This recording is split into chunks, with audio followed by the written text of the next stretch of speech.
Hi guys, this is Preeto here. I hope you are doing well. So guys, ये मेरी 5th video होगी tarot course के अंदर, जहां पर मैं येस और नो रीडिंग्स करना आपको सिखाऊंगी। कि जैसे फॉर एग्जांपल आपके पास कोई क्लाइंट आया और वो आपसे पूछ रहा है कि उसको इस पर्टिकुलर डायरेक्शन में या फिर सिचुएशन में आगे बढ़ना चाहिए कि नहीं बढ़ना चाहिए, वो येस और नो में क्वेश्चन पूछ रहा है, तो कैसे आप येस और नो रीडिंग्स कर सकते हो, आज हम उसके बारे में जानेंगे। सो येस और नो रीडिंग्स इकलौती एक ऐसी रीडिंग्स हैं जिनके अंदर मैं टैरो कार्ड्स को इनवर्स पोजीशन में भी रीड करती हूँ।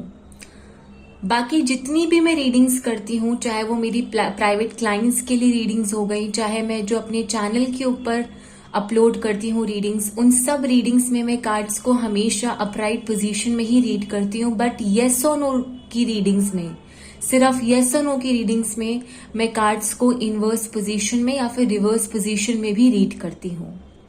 और येस और नो रीडिंग्स करने से पहले मैं येस और नो रीडिंग्स कैसे करूंगी, कार्ड्स को कैसे पुल करूंगी, कैसे इंट्यूटिवली मैसेजेस चैनल करूंगी, जो स्ट्रक्चर है येस और नो रीडिंग्स का, उसको बहुत ही ज्यादा क्लियरली डिफाइन कर देती हूँ अपने स्पिरिट गाइड्स को।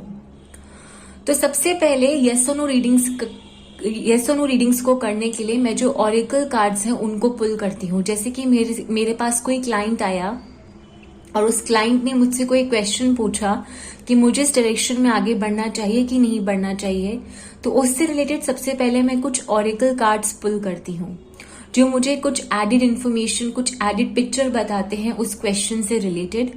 उसके बाद मैं 4 टैरो कार्ड्स पुल करती हूँ, और जो टैरो डेक है ना, उसको मैं प्रॉपरली अच्छे से शफल कर लेती हूँ, जिसमें मैं कुछ कार्ड्स अपराइट में रखती हूँ, कुछ आधे कार्ड्स अपराइट में रखती हूँ और आधे कार्ड्स इनवर्स में रखती हूँ। और फिर एट रैंडमली उन कार्ड्स में से मैं 4 टैरो कार्ड्स पुल करती हूँ और बैक ऑफ द डेक दिखाती हूँ, जो कि उस सिचुएशन से रिलेटेड जो आउटकम है ना, उसको बताता है।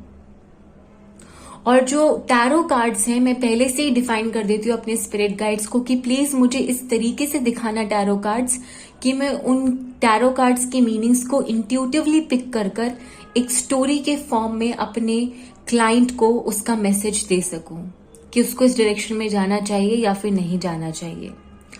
तो जैसे कि मैंने 4 टैरो कार्ड्स पुल करे, अब इन 4 टैरो कार्ड्स में से कुछ टैरो कार्ड्स हो सकता है अपराइट पोजीशन में हो, कुछ टैरो कार्ड्स रिवर्स पोजीशन में हो सकता है सारे टैरो कार्ड्स अपराइट पोजीशन में, हो सकता है सारे कार्ड्स रिवर्स पोजीशन में हो। तो अगर मैक्सिमम कार्ड्स, वो जो 4 टैरो कार्ड्स मैंने पुल करे हैं, अगर वो अपराइट पोजीशन में होते हैं, जैसे कि for example 4 tarot cards pull करे, उसमें से 3 या फिर चारों टैरो कार्ड्स अगर अपराइट पोजीशन में है, then that is a yes for me कि येस, उस क्लाइंट को इस डायरेक्शन में जाना चाहिए। और फिर मैं उस क्लाइंट को स्टोरी के फॉर्म में कार्ड्स के मीनिंग्स को इंट्यूटिवली इंटरप्रेट कर कर समझाती हूँ, जिससे उसे क्लियर मैसेज मिल सके कि क्यों जाना चाहिए उसको उस डायरेक्शन में। और अगर इसी तरीके से जो मैक्सिमम कार्ड्स हैं वो रिवर्स पोजीशन में या फिर इनवर्स पोजीशन में आते हैं, then that is a no for me. और साथ ही में जिस तरीके से मैं येस में एक स्टोरी फॉर्म कर कर उस क्लाइंट को बताती हूँ कि क्यों आपको उस डायरेक्शन में जाना चाहिए, इसी तरीके से नो के आंसर में भी मैं एक स्टोरी फॉर्म करती हूँ, उन्हीं कार्ड्स को देखकर इंट्यूटिवली मैसेजेस को पिक कर कर और उस स्टोरी को बताती हूँ क्लाइंट को कि क्यों उसको उस डायरेक्शन में नहीं जाना चाहिए। अब से फॉर एग्जाम्पल आपने 4 टैरो कार्ड्स पुल करे, उसमें से 2 कार्ड्स अपराइट पोजीशन में आए और 2 कार्ड्स इनवर्स पोजीशन में आए, तो ये एक 50-50 का केस है, जिसका आंसर येस भी है, नो भी है, क्योंकि इक्वल चांसेस हैं दोनों सिचुएशन के। तो उस केस के अंदर मैं इंट्यूटिवली जो मुझे मैसेज आ रहा होता है, मैं उसको क्लाइंट को देती हूँ, और फिर जो भी चैनलिंग में करती हूँ उसको मैं क्लाइंट के ऊपर छोड़ देती हूँ कि उस क्लाइंट को इस चैनलिंग को सुनकर क्या डिसीजन लेना है, क्योंकि कार्ड्स 50-50 ही बता रहे होते हैं, येस और नो में दोनों में 50-50 बता रहे होते हैं। ठीक है, तो इस तरीके से मैं येस और नो रीडिंग्स करती हूँ। और येस और नो रीडिंग्स करने से पहले जो भी क्वेश्चन होता है मेरे दिमाग में, मैं हमेशा उसको बहुत ही क्रिस्टल क्लियर रखती हूँ। मेरे दिमाग में जो भी क्वेश्चन होता है उसको बहुत ही क्लियर रखती हूँ, क्लियरली और प्रैक्टिकली अपने जो स्पिरिट गाइड्स हैं, जो क्लाइंट के स्पिरिट गाइड्स हैं, उनसे वो क्वेश्चन पूछती हूँ और उसके बाद टैरो कार्ड्स और ऑरेकल कार्ड्स को पिक करती हूँ। तो अब मैं इस वीडियो के अंदर आपको कुछ रियल लाइफ एग्जाम्पल्स बताऊंगी, 3 रियल लाइफ एग्जाम्पल्स बताऊंगी टैरो रीडिंग्स की जो मैंने मेरे क्लाइंट्स के लिए की है, यस और नो टैरो रीडिंग्स। और उन रीडिंग्स में मैं अपने क्लाइंट्स के नेम्स को रिवील नहीं करूंगी क्योंकि I have to keep them private and personal, इसीलिए उनकी आइडेंटिटी को रिवील किए बगैर बिना मैं आपको रियल लाइफ एग्जाम्पल्स बताऊंगी और क्लाइंट 1, क्लाइंट 2 और क्लाइंट 3 करके उनके नेम्स को लूंगी, ठीक है। सो पहली इलस्ट्रेशन के टुवर्ड्स हम आगे बढ़ते हैं जो क्लाइंट 1 की रीडिंग होगी। सबसे पहले मैं आपको क्वेश्चन बता देती हूँ कि क्लाइंट 1 ने मुझसे क्या क्वेश्चन पूछा था जब वो मेरे पास रीडिंग करवाने आए थे, और ये रियल लाइफ एग्जाम्पल्स में बता रही हूँ जो मैंने पेड रीडिंग्स करी हैं लोगों के लिए, ठीक है। सो जब क्लाइंट 1 मेरे पास आए थे उन्होंने मुझे ये बोला कि प्रीतु मैं अपने बैंक एग्जाम के लिए प्रिपेयर कर रहा हूँ और इस बैंक एग्जाम में मैं बहुत ज्यादा फेल हो रहा हूँ। मैंने फेलियर को देखा है प्रीवियस 3 अटेम्प्ट्स में जो मैंने इस बैंक एग्जाम में दिए थे। 3 अटेम्प्ट्स दिए मैंने और मैं उन 3 अटेम्प्ट्स में फेल हो गया। तो क्या मुझे इस करियर को कंटिन्यू रखना चाहिए, इस बैंक एग्जाम के लिए प्रिपेयर करते रहना चाहिए, या फिर अपनी डायरेक्शन को चेंज करना चाहिए? ये क्वेश्चन उन्होंने मुझसे पूछा था। तो उनके टैरो और ऑरिकल कार्ड्स को पिक करने से पहले जो क्वेश्चन मैंने अपने स्पिरिट गाइड से पूछा था वो यही था कि क्या स्पिरिट गाइड्स इस क्लाइंट 1 को अपनी बैंक एग्जाम की प्रिपरेशन को कंटिन्यू रखना चाहिए या फिर नहीं चाहिए, यस या फिर नो। क्या उसको अपनी डायरेक्शन को चेंज करना चाहिए या फिर नहीं चाहिए? अगर चाहिए तो मैक्सिमम कार्ड्स प्लीज आप अपराइट पोजीशन में दीजिएगा, नहीं चाहिए तो प्लीज मैक्सिमम कार्ड्स आप रिवर्स पोजीशन में दीजिएगा, और कुछ इस तरीके से कार्ड्स दीजिएगा जिससे मैं इंट्यूटिवली मैसेजेस को पिक कर जो भी आंसर है वो इस क्लाइंट को एक स्टोरी के फॉर्म में बता सकूं। तो जैसे कि आप देख ही सकते हो कि मैंने इस क्लाइंट के ऑरिकल कार्ड्स और टैरो कार्ड्स भी पुल करे थे। जो ब्लैक बॉक्स में आप कार्ड्स देख रहे हो वो इसके ऑरिकल कार्ड्स हैं। तो जो ऑरिकल कार्ड्स हैं वो इस सिचुएशन से रिलेटेड मुझे कुछ एक्स्ट्रा मैसेजेस दे रहे थे। तो पहले मैं आपको ऑरिकल कार्ड समझाऊंगी और फिर मैंने टैरो कार्ड्स की हेल्प को यूज कर येस और नो में कैसे आंसर दे इस क्लाइंट को उसको समझाऊंगी। तो ब्लैक बॉक्स में जो आप देख रहे हो वो है ऑरिकल कार्ड्स, और ऑरिकल कार्ड्स में जो कार्ड्स हैं वो है सेरेंडिपिटी जो कि प्रोटेक्शन या फिर इनवर्स मोड में था, गो द डिस्टेंस का कार्ड था, विक्ट्री का कार्ड था जो कि इनवर्स मोड में था, एनवी का कार्ड था जो कि इनवर्स मोड में था, वॉरियर विमेन का कार्ड था जो कि बोलता है if you weren't afraid what would you do, and then wish wisely का कार्ड था। तो अब मैं आपको इन ऑरिकल कार्ड्स को बहुत ही शॉर्ट में एक्सप्लेन करूंगी। ऑल्दो इस क्लाइंट को तो मैंने बहुत लॉन्ग में एक्सप्लेन करा था, बट क्योंकि मुझे इस वीडियो को बहुत ज्यादा बड़ा नहीं बनाना है, बोरिंग नहीं बनाना, इसलिए मैं शॉर्ट में रखूंगी कि कैसे मैंने इस पर्सन के ऑरिकल कार्ड्स को इंटरप्रेट कर उसको मैसेज दिए और फिर टैरो कार्ड्स को इंटरप्रेट कर उसको येस और नो दिया। सो जो इसके ऑरिकल कार्ड्स थे इस क्लाइंट के वो मुझे कहीं ना कहीं यही बता रहे थे कि द रीजन जिसकी वजह से इस क्लाइंट को बहुत सारे फेलियर्स देखने को मिले अपने बैंक एग्जाम के प्रिपरेशन में वो इसीलिए था क्योंकि ये जो फेलियर्स थे वो कुछ लेसन सिखाने आए थे इस क्लाइंट को।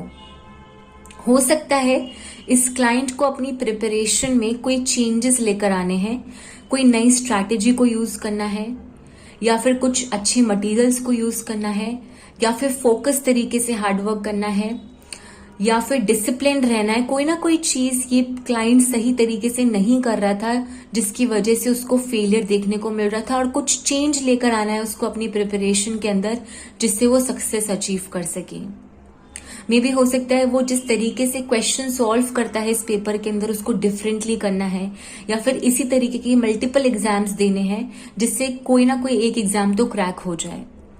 और जो ये मिस्टेक वो कर रहे हैं जिसकी वजह से उनको सक्सेस नहीं मिल पा रही है, बार बार फेलियर मिल रहा है, वो इस मिस्टेक को रिपीटेटिवली कर रहे हैं। इसकी वजह से रिपीटेटिव फेलियर्स उनको मिले, 3 अटेम्प्ट्स में उनको फेलियर मिला। बट इन ऑरिकल कार्ड्स को देखकर मुझे एक मैसेज आया कि कहीं ना कहीं जब वो इस गलती को सुधारेंगे और अपनी प्रिपरेशन में एक चेंज लेकर आएंगे, देन कहीं ना कहीं at the end of the day उनको इसी सिचुएशन में, इसी प्रिपरेशन में, इसी करियर में विक्ट्री मिलेगी। क्योंकि आप इस गो द डिस्टेंस के कार्ड से देख सकते हो कि ये जो चीता है ये जो इमेज है वो मुझे बता रही है कि ये जो चीता है वो फिनिश लाइन को क्रॉस कर रहा है, वो विक्ट्री को अचीव कर रहा है। और ये 47 नंबर का कार्ड भी है जो कि 11 में ब्रेक डाउन होता है, जो कि मैनिफेस्टेशंस, सक्सेस और विक्ट्री को रिप्रेजेंट करता है। तो कहीं ना कहीं at the end of the day इस पर्सन को विक्ट्री मिलेगी, सक्सेस मिलेगा, लेकिन वो तब मिलेगा जब वो चेंजेस लेकर आएंगे अपने प्रिपरेशन में।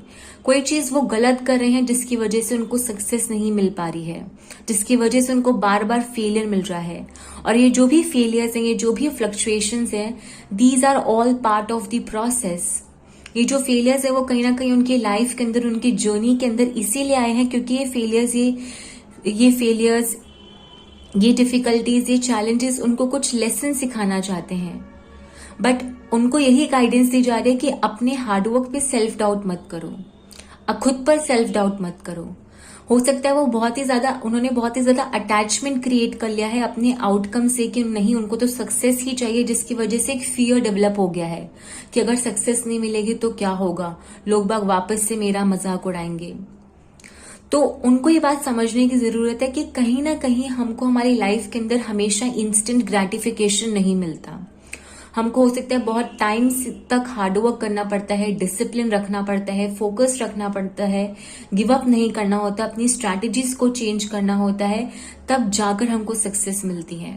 तो उनको यही बताया जा रहा था ओरेकल कार्ड से कहीं ना कहीं कि हार्डवर्क डालो, प्रैक्टिकल स्टेप्स लो, जो चीज आप गलत कर रहे हो उसको चेंज करो, अपनी प्रिपरेशन में एक चेंज लेकर आओ जिससे आपको सक्सेस मिल सके, क्योंकि at the end of the day आप इस फिनिश लाइन को क्रॉस कर कर इसके अंदर सक्सेस हासिल करोगे।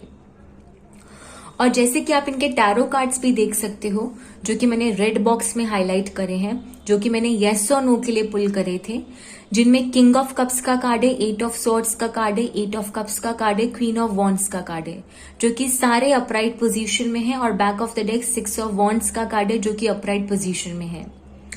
तो ये जो सारे कार्ड्स अपराइट पोजीशन में है वो मुझे यही बता रहे हैं कि यस, स्पिरिट गाइड्स मुझे यही मैसेज देना चाहते हैं इन अपराइट कार्ड से कि यस, इस पर्सन को इस डायरेक्शन में हार्डवर्क करना चाहिए और उसको सक्सेस मिलेगी। और जो स्टोरी फॉर्म हो रही इन कार्ड से वो यही है, जो किंग ऑफ कप्स का कार्ड है वो मुझे यही बता रहा था कि इस पर्सन ने हो सकता है इस जर्नी को या फिर इस करियर को ये सोचते हुए स्टार्ट करा था कि कहीं ना कहीं वो इस एग्जाम को क्रैक कर लेंगे, और इस एग्जाम को क्रैक करने के बाद कोई ना कोई अच्छी जॉब उनकी लग जाएगी, अच्छी तरीके से वो सेटल हो जाएंगे, सब कुछ अच्छे से चलेगा। उनको ऐसा लगा था, उनको बहुत ही ज्यादा कॉन्फिडेंस था, वो बहुत ही ज्यादा पैशनेट फील कर रहे थे, वो बहुत ही ज्यादा इमोशनल कॉन्फिडेंस फील कर रहे थे कि हाँ वो इस चीज को ब्रेक कर लेंगे, इस चीज को पास कर लेंगे और उनकी लाइफ सेटल हो जाएगी। बट ये 8 ऑफ सॉर्ड्स का कार्ड यही बता रहा है कि कहीं ना कहीं इस जर्नी के अंदर उनको डिसअपॉइंटमेंट्स देखने को मिले, फेलियर्स देखने को मिले, बैक टू बैक चैलेंजेस देखने को मिले। हो सकता है बार बार वो फियर ऑफ फेलियर फेस कर रहे थे अपनी लाइफ के अंदर, जो स्टकनेस की एनर्जी लेकर आ रहे थे, जो ओवर थिंकिंग की एनर्जी लेकर आ रहा था, जो उनको मेंटली ट्रैप्ड रख रहा था बार बार। बट उनको यही बोला जा रहा है कि ये जो फेलियर्स थे वो आपकी लाइफ के अंदर आपको कुछ लेसन सिखाने आए थे, और आप इन फेलियर्स को ओवरकम कर पाओगे जब आप अपनी अंदरूनी शक्ति को यूज करोगे, जब आप खुद पर गिव अप नहीं करोगे, खुद पर सेल्फ डाउट नहीं करोगे। क्योंकि इस 8 ऑफ कप्स के कार्ड जो 8 ऑफ सॉर्ड्स के बाद है, ये मुझे यही बता रहा है, इस 8 ऑफ कप्स के कार्ड में जो लड़का है वो इस तरीके से जा रहा है, उसकी बैक 8 ऑफ सॉर्ड्स को है और he is moving towards queen of wands, ठीक है, जो राइट मोस्ट कार्ड है।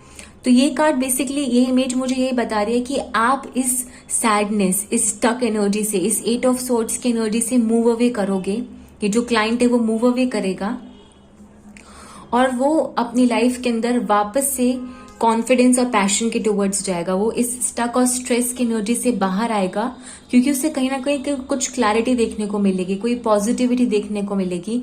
और उसके बाद द मोमेंट वो इस सैडनेस से बाहर आएगा, उसकी लाइफ के अंदर कॉन्फिडेंस आएगा, वापस से उसका पैशन इग्नाइट होगा, वापस से वो पर्पस के साथ अपने काम के ऊपर हार्डवर्क करना स्टार्ट कर देगा। ये क्लाइंट केयर नहीं करेगा कि उसके आसपास के लोग उसके ऊपर क्या जजमेंट्स क्रिएट कर रहे हैं, बार बार उसको फेलियर बोल रहे हैं।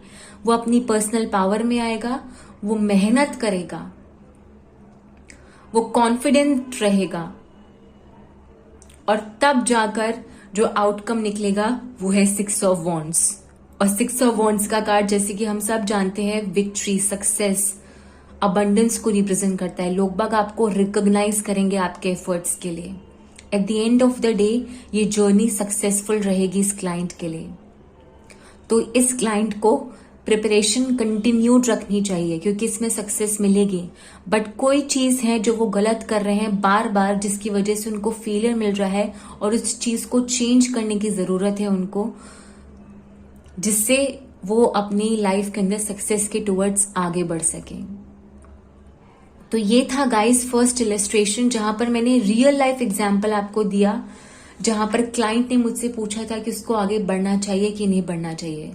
तो ये है मेरा स्टाइल जिसमें मैं येस और नो का रीडिंग्स करती हूँ। मैं इस स्टाइल से येस और नो की रीडिंग्स करती हूँ और इनिशियली आप भी इसी स्टाइल से कर सकते हो। बट जैसे कि मैंने पहले बताया था कि जैसे जैसे आप ज्यादा से ज्यादा प्रैक्टिस करते हो टैरो रीडिंग्स की, आप अपना स्टाइल डेवलप कर पाते हो, आपका कनेक्शन कार्ड्स के साथ और मजबूत होता है।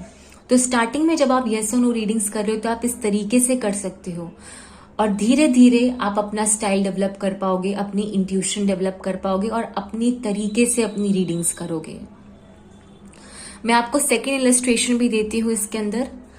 तो इस सेकेंड इलस्ट्रेशन भी एक रियल लाइफ एग्जाम्पल है। ये क्लाइंट 2 का एग्जाम्पल है। इस क्लाइंट ने जो मुझसे क्वेश्चन पूछा था वो ये था कि प्रीतो, क्या मेरी लाइफ के अंदर ट्रैवल आ रहा है कि नहीं आ रहा है, क्योंकि मैं अपनी लाइफ के अंदर इन 2 पर्टिकुलर प्लेसेस पर ट्रैवल करना चाहती हूँ। ये मेरा ड्रीम ट्रैवल है, मैं वहां पर सेटल होना चाहती हूँ। तो क्या ये ट्रैवल मेरी लाइफ के अंदर आ रहा है कि नहीं आ रहा है, और मुझे क्या करना चाहिए अपनी लाइफ के अंदर इस ट्रैवल को लेकर आने में।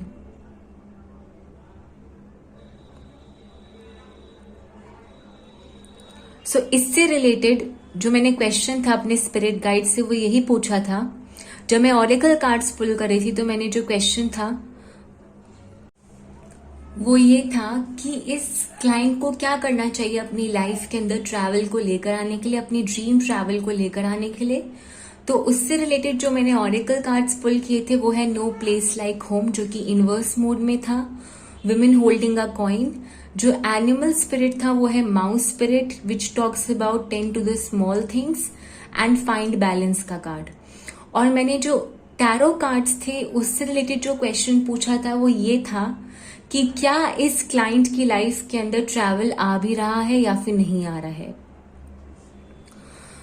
तो जैसे कि आप ये देख सकते हो कि ये जो टैरो कार्ड्स है वो most of the tarot cards upright position में है। तो कहीं ना कहीं वो यही बता रहे हैं कि उनकी लाइफ के अंदर ट्रैवल आ रहा है। ठीक है, अब इस ट्रैवल को लेकर आने के लिए सबसे पहले मैंने उनको ऑरेकल कार्ड्स एक्सप्लेन करे, जो उनके ऑरेकल कार्ड्स उनको बता रहे थे। तो जो ऑरेकल कार्ड्स थे वो मैं आपको शॉर्ट में एक्सप्लेन करूंगी। बहुत ही जो मैसेज दिया था ऑरेकल कार्ड्स ने वो यही दिया था कि इस ड्रीम ट्रैवल को लेकर आने के लिए अपनी लाइफ के अंदर इस क्लाइंट को कहीं ना कहीं अपने कंफर्ट जोन से बाहर आना होगा। ये जो ड्रीम ट्रैवल है उनकी लाइफ के अंदर, जो उनके हार्ट की कॉलिंग से जुड़ी हुई है, कहीं ना कहीं उनका हार्ट उनको पुल कर रहा है इस ड्रीम ट्रैवल तक जाने के लिए। कहीं ना कहीं उस ड्रीम ट्रैवल तक पहुंचने के लिए उनको अपने कंफर्ट जोन से बाहर आना होगा। जो भी सर्टेनिटी है उनकी लाइफ के अंदर, उस सर्टेनिटी से बाहर आना होगा और कुछ अलग करना होगा इस ड्रीम ट्रैवल को लेकर आने के लिए। हो सकता है उनको अपनी लाइफ के अंदर अपनी पैशन, अपनी ड्रीम्स को फॉलो करना हो इस ट्रैवल को लेकर आने के लिए, और उन ड्रीम्स, उन पैशन को फॉलो करने के लिए हो सकता है कुछ रिस्क उठाना हो सकता है उसमें कुछ अनसर्टेनिटी इन्वॉल्व्ड है। और ये जो भी काम है, ये जो भी पैशन है, ये जो भी ड्रीम है उनका, हो सकता है इस पॉइंट ऑफ टाइम पर वो उसको छोटा समझ रहे हैं। बट ये जो भी चीज ये क्लाइंट छोटा समझ रही है, जो उसका पैशन है, जो वो समझ रही है कि नहीं इससे तो कुछ भी नहीं हो पाएगा, ये तो कितनी छोटी चीज है, मैं कैसे इससे बाहर जा पाऊंगी, वही चीज उनकी लाइफ के अंदर इस ट्रैवल को लेकर आएगी। बट ये जो क्लाइंट है वो कहीं ना कहीं उस छोटी चीज के टुवर्ड्स, अपने पैशन के टुवर्ड्स अटेंशन नहीं दे रही है और कोई ऐसा काम कर रही है, हो सकता है कोई ऐसी जॉब में है जो उनकी लाइफ के अंदर अल्टीमेट हैप्पीनेस, सक्सेस और अबंडेंस नहीं लेकर आ पा रही है। वो स्टक रख रहा है इस पर्सन को उस जॉब के अंदर। बट उनकी कहीं ना कहीं इंट्यूशन उनको गाइड कर रही है इस नई डायरेक्शन में जाने के लिए, जो उनके पैशन, उनकी क्रिएटिविटी, उनके ड्रीम्स उनकी लाइफ के अंदर इस ट्रैवल को लेकर आएगी। और ये जो भी काम है, ये जो भी पैशन है, वो ना ही तो उनकी लाइफ के अंदर इस ट्रैवल को लेकर आएगी, बट फाइनेंशियल और मटेरियलिस्टिक अबंडेंस भी लेकर आएगी।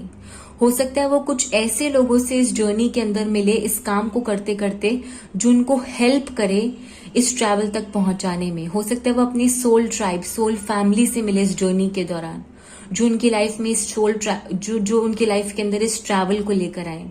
और जब मैं रीडिंग कर रही थी तब मैंने 222 का नंबर भी देखा था घड़ी पर, तो वो मुझे कहीं ना कहीं यही बता रहा है कि कुछ ऐसे लोगों के साथ मिलकर हो सकता है वो काम करे या फिर पार्टनरशिप में आए, जो उनकी सोल ट्राइब है, जो उनकी सोल फैमिली है, जो इस ड्रीम ट्रैवल को उनकी लाइफ के अंदर लेकर आए।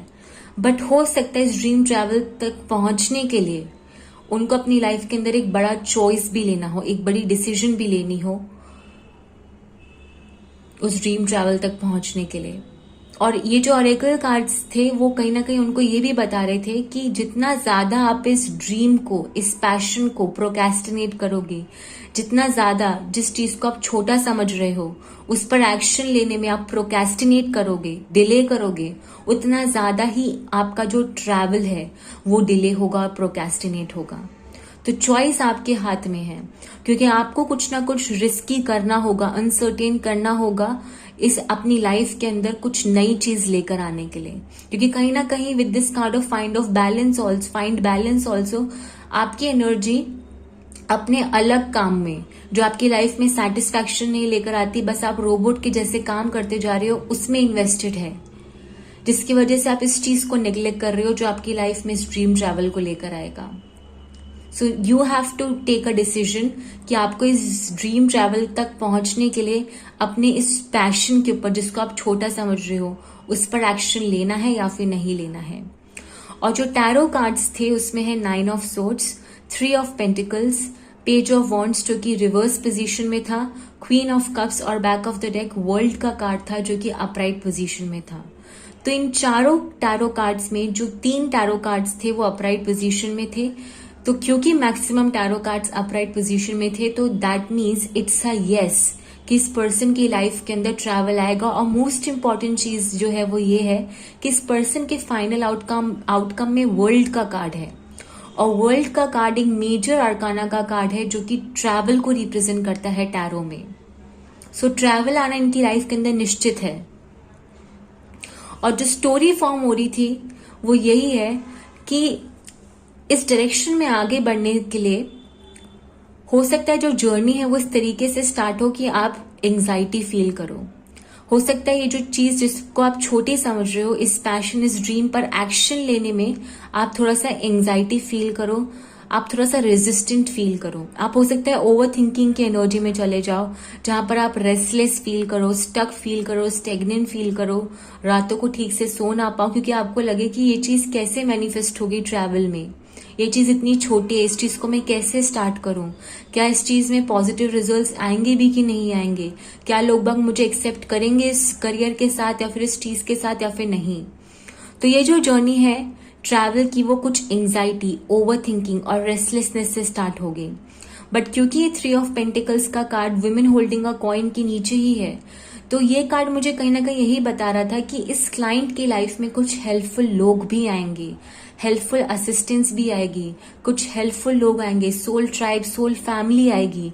हो सकता है कोई ऐसी ऑर्गेनाइजेशन आए जो उनको हेल्प करे अपनी लाइफ में इस करियर, इस पैशन से रिलेटेड फाउंडेशन को क्रिएट करने के लिए, एक न्यू बिगनिंग को क्रिएट करने के लिए, जो फाइनेंसेस, मटेरियल अबंडेंस लेकर आएगी। सिर्फ फाइनेंसेस और मटेरियल अबंडेंस ही नहीं, इमोशनल सेटिस्फैक्शन भी लेकर आएगी। और मे भी हो सकता है यही लोग, यही ऑर्गेनाइजेशन उनको अपॉर्चुनिटी दे इस ट्रैवल की उनकी लाइफ के अंदर। बट वहां तक पहुंचने के लिए जो पेज ऑफ वॉन्ड्स का कार्ड है जो कि इनवर्स पोजीशन में है, वो मुझे यही बता रहा था कि कहीं ना कहीं उनको अपने अंदर कुछ इनसिक्योरिटीज हैं, उनको ओवरकम करना होगा इस ट्रैवल तक पहुंचने के लिए। जो कहीं ना कहीं वो फील कर रहे हैं ना कि वो कॉन्फिडेंट नहीं है, वो इस जर्नी में आगे नहीं बढ़ पाएंगे। हो सकता है उस लैक ऑफ कॉन्फिडेंस को उनको ओवरकम करना पड़ेगा इस जर्नी में आगे बढ़ने के लिए। अपनी इनसिक्योरिटीज को ओवरकम करना होगा।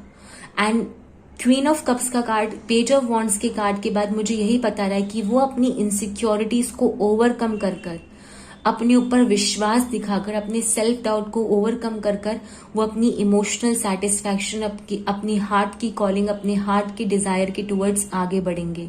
वो उस चीज के टुवर्ड्स आगे बढ़ेंगे जो उनकी लाइफ के अंदर बैलेंस लेकर आएगा और इस ड्रीम ट्रैवल को लेकर आएगा। ये क्लाइंट अपनी इनसिक्योरिटीज को ओवरकम कर एंजाइटी को ओवरकम कर ये जो भी छोटी चीज है जिसको वो छोटा समझ रहे हैं उस पर एक्शन लेकर अपनी लाइफ में हेल्पफुल असिस्टेंस को यूज कर लोगों की इस ट्रैवल तक पहुंचेंगे। क्योंकि back of the deck world का कार्ड यही बता रहा है कि उनकी लाइफ के अंदर ट्रैवल आएगा उनकी ड्रीम डेस्टिनेशन पर। और ये ट्रैवल तब आएगा जब वो अपनी लाइफ के अंदर एक डिफिकल्ट चैप्टर, एक डिफिकल्ट साइकिल को कंप्लीट कर लेंगे। उससे रिलेटेड जो भी उनको लेसन सीखने थे उन लेसन्स को सीख कर आगे बढ़ेंगे। और तब जाकर उनकी लाइफ के अंदर ये ट्रैवल आएगा जहां पर हो सकता है वो नए लोगों के साथ नई जगह पर एक नया काम शुरू करेंगे जो उनकी लाइफ के अंदर एक न्यू साइकिल को, एक नए दरवाजे को ओपन अप करेगा। तो इस तरीके से मैंने इन कार्ड्स को स्टोरी के फॉर्म में अपने क्लाइंट को एक्सप्लेन करा था। मैं आपको शॉर्ट में एक्सप्लेन कर रही हूं जिससे आपको एटलीस्ट क्रिस्प मीनिंग मिल सके कि किस तरीके से ये रीडिंग्स की जाती हैं। मैं आपको तीसरा एग्जाम्पल भी दिखाऊंगी जो कि अगेन एक रियल लाइफ एग्जाम्पल है जो कि मैंने अपने क्लाइंट के लिए करा था। ये थर्ड क्लाइंट है। इस थर्ड क्लाइंट का जो क्वेश्चन था जो उन्होंने मुझसे पूछा था वो ये था कि प्रीतो, क्या मेरी लाइफ के अंदर लव मैरिज होगी या फिर अरेंज मैरिज होगी, और मेरी मैरिज किस तरीके से होगी, प्लीज इसके बारे में मुझे गाइडेंस दो। तो इनके ऑरेकल और टैरो कार्ड्स को पुल करने से पहले जो मैंने क्वेश्चन पूछा था अपने स्पिरिट गाइड से वो ये था कि स्पिरिट गाइड्स इस क्लाइंट की लाइफ में जो मैरिज है वो किस तरीके से होगी, प्लीज मुझे इससे रिलेटेड गाइडेंस दो। तो जो ऑरेकल कार्ड्स मैंने पुल करे थे इससे रिलेटेड वो है फ्लेक्सिबल, डोर टू रोमांस और प्रीशियस टाइम। और जब मैंने इनके टैरो कार्ड्स पुल करे थे तो जो मैंने क्वेश्चन पूछा था अपने स्पिरिट गाइड से वो ये था कि स्पिरिट गाइड्स इनकी लाइफ के अंदर लव मैरिज होगी या फिर नहीं होगी। अगर यस है तो देन इट मीन्स कि हाँ होगी, और अगर नो है देन इट मीन्स कि लव मैरिज नहीं होगी, अरेंज मैरिज होगी। तो जैसे कि आप देख सकते हो मैंने इनके टैरो कार्ड्स में क्वीन ऑफ पेंटिकल्स का कार्ड पुल किया था, हायरोफेंट का कार्ड पुल किया था जो कि अपराइट पोजीशन में है, टेम्परेंस और क्वीन ऑफ वॉन्ड्स का कार्ड है जो कि रिवर्स पोजीशन में है, और back of the deck empress का कार्ड है जो कि अगेन रिवर्स पोजीशन में है। तो इन 4 टैरो कार्ड्स में से 2 कार्ड्स अपराइट पोजीशन में है और 2 कार्ड्स रिवर्स पोजीशन में है, विच इज टेलिंग मी कि अरेंज मैरिज और लव मैरिज के होने के इक्वल चांसेस हैं, 50-50 चांसेस हैं। बट कहीं ना कहीं इनकी रीडिंग को देखने के बाद, इनके ऑरेकल कार्ड्स को देखने के बाद और जो डाउनलोड्स मुझे चैनल हुए थे उससे मुझे कहीं ना कहीं एक फील आया था कि अरेंज मैरिज के होने के थोड़े से ज्यादा चांसेस है in comparison to love marriage. 19-20 का फर्क है। ऐसा भी हो सकता है कि एक ऐसे पर्सन से मिले जिसमें जो मीटिंग है उस पर्सन के साथ वो अरेंज्ड हो, बट धीरे धीरे 5-6 महीने में उनसे बात करते करते उनको लव हो जाए तो वो लव में कन्वर्ट हो और उसके बाद वो मैरिज में कन्वर्ट हो जाए। तो ये एक ऐसा कॉम्बिनेशन है जहां पर अरेंज और लव दोनों था। तो ये कोई ऐसी चीज भी हो सकती है। बट 19-20 का फर्क है जहां पर हो सकता है 20 अरेंज मैरिज है और 19 लव मैरिज है। तो जो टैरो कार्ड्स थे उसमें जो पहला कार्ड था वो क्वीन ऑफ पेंटिकल्स का कार्ड है जो आप देख सकते हो, और क्वीन ऑफ पेंटिकल्स का कार्ड एक कैरेक्टर का कार्ड है। ठीक है, ये एक कोर्ट कार्ड है।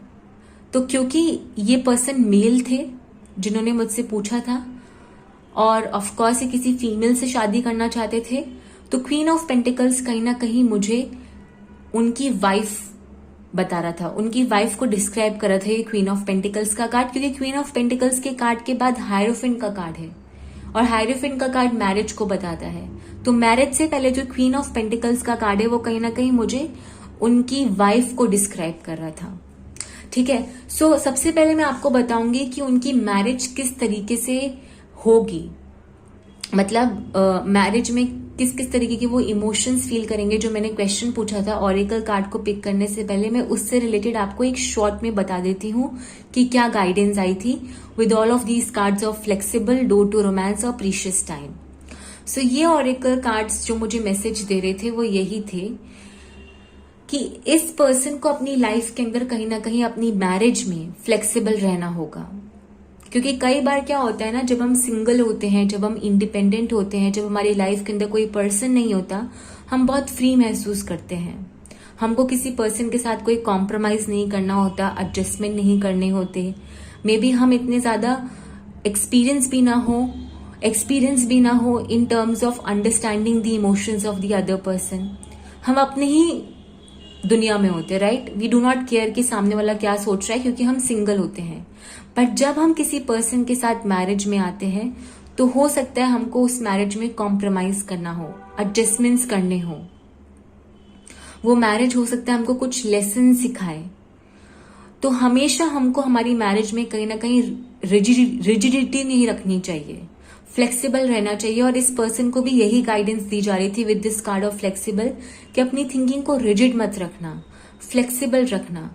क्योंकि हर एक पर्सन डिफरेंट होता है, हर एक पर्सन की emotions, thinking, understanding, believes different होते हैं और हर बार हम सही नहीं होते हैं।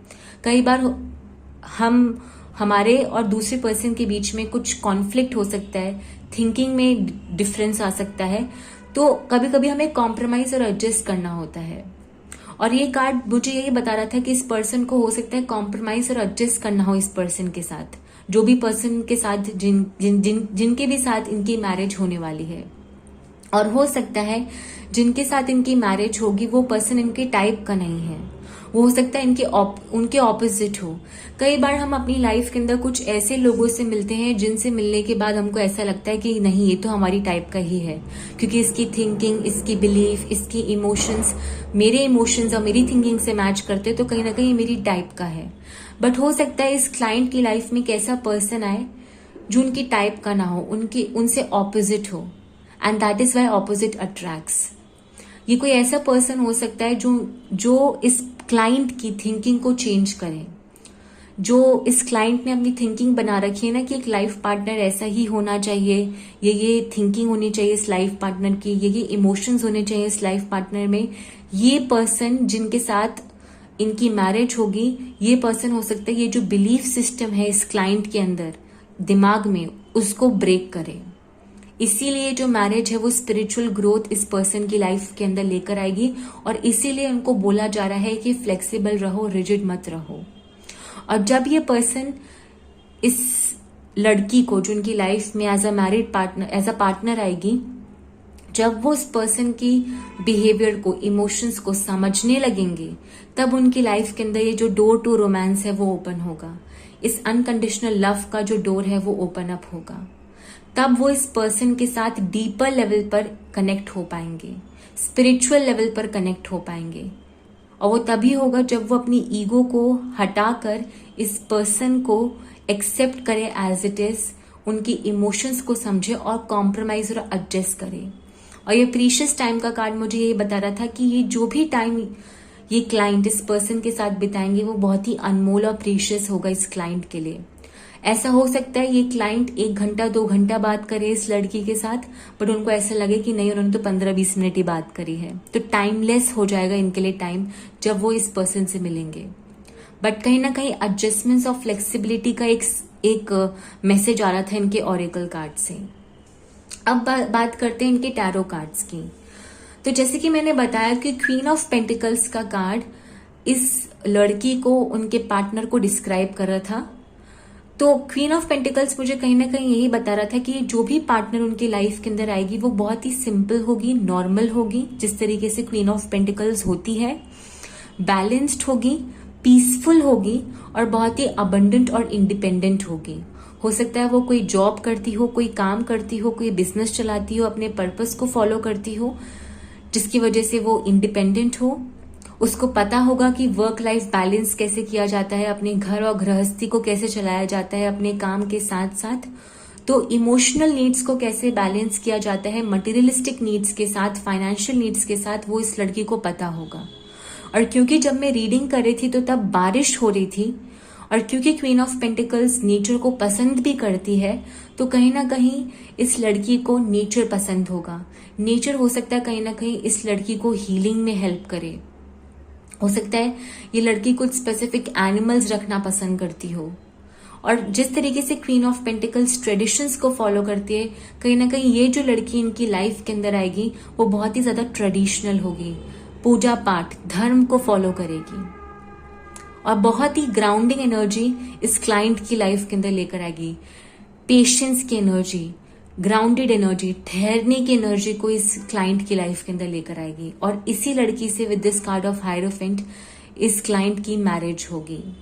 और टेम्परेंस और क्वीन ऑफ वॉन्ड्स जो कि प्रोटेक्शन में है, वो मुझे यही बता रहे हैं, जैसे कि इस क्लाइंट को पहले ही ऑरेकल मैसेजेस के थ्रू, ऑरेकल कार्ड्स के थ्रू ये मैसेज दिया गया था कि रिजिड मत होना, फ्लेक्सिबल होना, एडजस्ट करना, कॉम्प्रोमाइज करना। तो ये टेम्परेंस और क्वीन ऑफ वॉन्ड्स के कार्ड जो कि प्रोटेक्शन मोड में है, वो मुझे यही बता रहे थे कि क्लाइंट को यही गाइडेंस दी जा रही है कि इस पर्सन के साथ पेशेंट रहना। अगर कोई भी लड़ाई झगड़ा हो रहा है, कोई भी बहस हो रही है, तो एक्सट्रीम में अपने इमोशंस को एक्सप्रेस मत करना, एक्सट्रीम में गुस्सा, एक्सट्रीम में नाराजगी मत दिखाना, कभी भी आउट ऑफ बैलेंस्ड होकर सिचुएशन को मत लेके जाना, पेशेंट रहना हर सिचुएशन में, एक्सट्रीम में एंगर, एक्सट्रीम में गुस्सा मत करना। और क्वीन ऑफ वॉन्ड्स का कार्ड प्रोटेक्शन मोड में यही बता रहा था कि कभी भी इस लड़की को कंट्रोल करने की कोशिश मत करना। कभी भी हम किसी भी पर्सन को कंट्रोल नहीं कर सकते। जब भी हम किसी रिलेशनशिप को, किसी सिचुएशन को, किसी पर्सन को कंट्रोल करने लग जाते हैं, हम उसकी फ्रीडम को रोकते हैं। और हर किसी का लाइफ का यही एक मकसद होता है कि मैं फ्री रहूं, मैं फ्रीडम को एक्सेप्ट करूं, मैं फ्रीडम के टुवर्ड्स आगे बढ़ूं। और जब कोई पर्सन हमारी फ्रीडम को रोकने की कोशिश करता है, चाहे हम उस पर्सन के साथ मैरिज में ही क्यों ना हो, हमको वो चीज अच्छी नहीं लगती। तो इस क्लाइंट को भी यही मैसेज दिया जा रहा था कि इस पर्सन को कंट्रोल मत करना, इस रिलेशनशिप को कंट्रोल मत करना। और क्योंकि आउटकम में एम्प्रेस का कार्ड है जो कि रिवर्स मोड में है, वो भी मुझे यही बता रहा था कि इस क्लाइंट को यही मैसेज दिया जा रहा है कि इस पर्सन को कंट्रोल मत करना, और इस पर्सन से बहुत ज्यादा एक्सपेक्टेशंस मत रखना कि नहीं मेरे लाइफ पार्टनर को मेरे नीड्स को फुलफिल करना है, मुझको खुश महसूस करवाना है, मुझको पीसफुल महसूस करवाना है। तो इस क्लाइंट को यही मैसेज दिया जा रहा था कि डिपेंडेंट मत होना अपनी लाइफ पार्टनर के ऊपर अपनी खुशियों के लिए, उसको कंट्रोल मत करना, आउट ऑफ बैलेंस में जाकर चीजों को मत करना, क्योंकि देन वो लड़ाई झगड़ा और वो अनहैप्पीनेस इस मैरिज के अंदर लेकर आ सकते हैं। हमेशा एडजस्ट करना, कॉम्प्रोमाइज करने की कोशिश करना, ठीक है, क्योंकि उतार चढ़ाव आते हैं। और कंट्रोल मत करो किसी भी पर्सन को, डिपेंडेंट मत हो अपनी खुशियों के लिए दूसरे पर्सन के ऊपर, इंडिपेंडेंट रहो और फिर खुश करो सामने वाले पर्सन को और हैप्पीनेस लेकर आओ अपनी लाइफ के अंदर। तो इस तरीके से मैंने ये जो मैसेज था अपने क्लाइंट को दिया था उनकी मैरिज से रिलेटेड। सो ये गाइस मैंने आपको 3 रियल लाइफ एग्जांपल्स दिए थे जो मैंने रीडिंग्स करी थी अपनी क्लाइंट्स के लिए, जिनमें मैंने आपको बहुत ही क्लियरली बताया कि कैसे मैंने उनके मैसेजेस को पिक करा, उनको समझाया, येस और नो की रीडिंग्स करी। तो मैं इस तरीके से येस और नो की रीडिंग्स करती हूँ, ये मेरा स्टाइल है करने का। इस तरीके से मेरे स्पिरिट गाइड्स मुझसे कम्युनिकेट करते हैं। हो सकता है आपके स्पिरिट गाइड्स अलग तरीके से आपसे कम्युनिकेट करें, और हमेशा हमारे स्पिरिट गाइड्स हमसे उसी तरीके से कम्युनिकेट करेंगे जो हमको समझ में आए। वो कभी भी हमको कोई ऐसा मैसेज या फिर कोई ऐसी चीज नहीं दिखाएंगे जो हमको समझ में ना आए। हमेशा स्पिरिट गाइड्स हमें वही चीज दिखाएंगे, बताएंगे जो हमको समझ में आएगी, ठीक है, और वो उस चीज को राइट टाइम पर बताएंगे। तो जैसे जैसे आप ज्यादा से ज्यादा टैरो कार्ड्स की प्रैक्टिस करने लगते हो, वैसे वैसे आपका इंट्यूशन और डेवलप होता है, आपका जो एक कनेक्शन है टैरो कार्ड से वो और डेवलप होता है, और आप अच्छी और एक्यूरेट रीडिंग्स कर पाते हो। तो इनिशियली आप इसी मेथड को फॉलो कर सकते हो जो मैं मेथड फॉलो करती हूँ। अगर वो आपसे रेजोनेट करता है, देन धीरे धीरे जब आप ज्यादा से ज्यादा प्रैक्टिस करोगे, देन ये और अच्छे से आपकी लाइफ में आ पाएगा, ठीक है आपको। सो आई होप गाइस आपको क्लैरिटी मिल गई होगी कि येस और नो रीडिंग्स कैसे की जाती हैं। कोई डाउट्स हैं तो आप कमेंट सेक्शन में बता सकते हो। जो नेक्स्ट वीडियो होगी इस टैरो कोर्स के अंदर वो टाइम फ्रेम्स के ऊपर होगी कि कैसे हम टैरो के अंदर टाइम को प्रिडिक्ट कर सकते हैं। तो मिलती हूँ मैं आपसे अपनी अगली वीडियो में। Till then take care of your self, bye bye.